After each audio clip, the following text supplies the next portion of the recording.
व्हिडिओमध्ये पाहिल्यानुसार जी निवडणूक कार्यालयामध्ये ती जी महिला दिसत आहे ती निवडणूक आयोगाची एक अधिकारी महिला तिथे नेमणूक करण्यात आलेली आहे। त्या नेमणूक केलेल्या महिला ती एक भ्रष्ट अधिकारी आहे।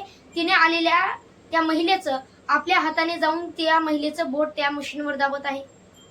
व्हिडिओमध्ये तुम्ही पाहिलेच आहे की जी ती महिला दिसत आहे मतदान करणारी, तिच्या हातात काहीच नाही, ती अधिकारी महिला नेऊन तिचं बोट दाबत आहे। इतका भ्रष्टाचार आपल्या देशात माजलाय।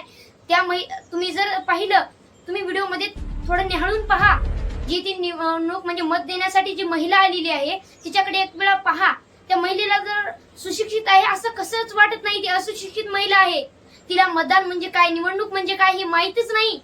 मतदान केल्यावर आपल्या सोबत देशाचा काय फायदा होतो हे सुद्धा त्या महिलेला माहित नाही। मग असे मतदान लावून अशा निवडणुका घेऊन फायदा तरी काय आहे आपल्या देशात, असं माझं म्हणणं आहे। तुम्ही परत एकदा तो व्हिडिओ पहा। त्या व्हिडिओमध्ये असं दिलेलं आहे की ती भ्रष्ट अधिकारी जी आहे ती आलेल्या महिलेचं बोट दाबत आहे। आता या व्हिडिओमध्ये तुम्ही परत पहा, आता जो हा व्हिडिओ चालू आहे या व्हिडिओमध्ये ती महिला परत त्या दुसऱ्या एका महिलेचं बोट त्या मशीनवर लावत आहे। म्हणजे आलेल्या महिलेला माहितच नाही की निवडणूक म्हणजे काय, तर या देशात काय होणार। या प्रसंगावरच मला एक कथा आठवली। माझ्या लहानपणी मला एका सरांनी ही कथा सांगितली होती। एका राजवाड्यामध्ये एक राजा राहत होता आणि त्या राजाला स्पर्धेचा खूप नाद होता आणि स्पर्धेत त्याला प्रथम क्रमांकच मिळवायचा तो सुद्धा खूप आवड होती। मग त्या राजाला कुठेही पहिला नंबर यायचा असं वाटायचं, पण सगळ्या समोर त्याचं नाव लौकिक व्हायचं असं सुद्धा त्याला वाटत होतं, पण त्याला प्रयत्न करावे असे सुद्धा वाटत नव्हते। त्याला प्रयत्न करून यश मिळवावं हे कधीच वाटत नव्हतं।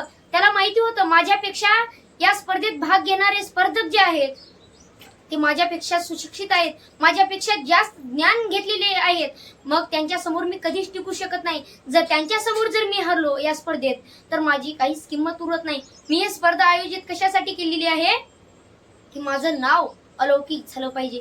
म्हणून राजा काय करायचा, आपल्या सेनापतीकडे काही पैसे द्यायचा आणि त्या सेनापतीला सांगायचा की काम कर, या स्पर्धेत धमक्या दे, दुसरं कोणालाच भाग घेऊ देऊ नको, एकटा मी स्पर्धक असला पाहिजे। मग स्पर्धा घ्यायची गरज नाही, नाव लौकिक माझंच होणार।